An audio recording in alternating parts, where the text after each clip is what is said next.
ভোটের মাঠে নাম ছিল, প্রভাব ছিল, কারো ছিল দীর্ঘ রাজনৈতিক অভিজ্ঞতা, আবার কারো ছিল আকাশচুম্বী জনপ্রিয়তা। তবুও শেষ হাসতে পারলেন না অনেকেই। ত্রয়োদশ জাতীয় সংসদ নির্বাচনে এবারে চমক দেখিয়েছে ভোটাররাই। একাধিক হেভিওয়েট প্রার্থীকে হারিয়ে বদলে দিয়েছে সমীকরণ।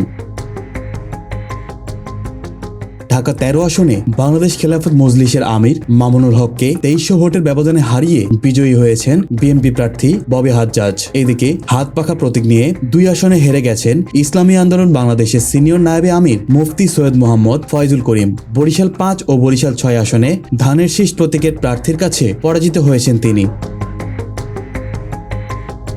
এদিকে কক্সবাজার 2 আসনে জামায়াতে ইসলামীর মনোনীত প্রার্থী দলটির সহকারী secretary general doctor Hamidur Rahman আজাদও হেরে গেছেন। তার নিকটতম প্রার্থী আলমগীর মোহাম্মদ মাহফুজুল্লাহ ফরিদ 35,628 ভোটের ব্যবধানে নির্বাচিত হয়েছেন এবং পরাজয় হল জনপ্রিয় প্রার্থী ফুটবলার আমিনুলেরও। আমিনুলের চেয়ে 3,361 ভোট বেশি পেয়ে বিজয়ী হয়েছেন জামাতের প্রার্থী আব্দুল বাতেন। এই আসনে আমিনুল হক পেয়েছেন 85,467 ভোট।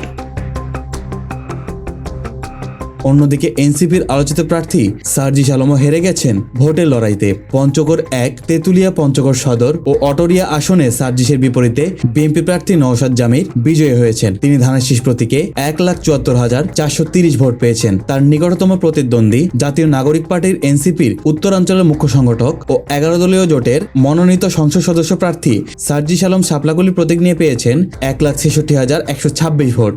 155 কেন্দ্রের এই আসনে বিজয়ী ও পরাজিত প্রার্থীর ভোটের ব্যবধান 8,304।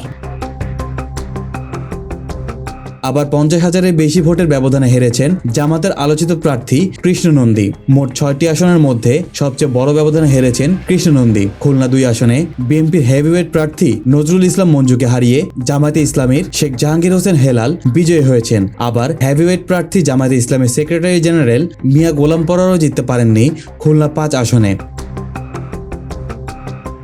তবে সবচেয়ে বেশি আলোচনা হয়েছে যে 2 প্রার্থীকে নিয়ে। তারা হলেন ঢাকা 8 আসনের নাসির উদ্দিন পাটোয়ারি এবং ঢাকা 9 আসনের ডাক্তার তাসনিম জারা। নাসির উদ্দিন পাটোয়ারির ঢাকা 8 আসনে বিজয়ী হয়েছেন বিএনপি প্রার্থী মির্জা আব্বাস। তিনি নাসির উদ্দিন পাটোয়ারিকে 5,000-এর বেশি ভোটে হারিয়েছেন, যা ছিল ভোটারদের প্রত্যাশার বাহিরে। ভোটারদের আশাহত করেছেন তাসনিম জারাও। ঢাকা 9 আসনের ফলাফলে বিএনপির প্রার্থী হাবিবুর রশিদ নির্বাচিত হয়েছেন। তবে স্বতন্ত্র প্রার্থী হিসেবে তাসনিম জারা ফুটবল প্রতীকে পেয়েছেন 44,684 ভোট।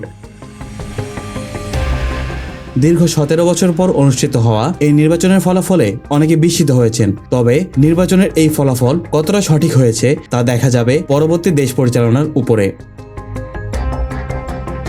নাইমান লাফি, নিউজ ডেস্ক, নিউজ 24 ঘন্টা।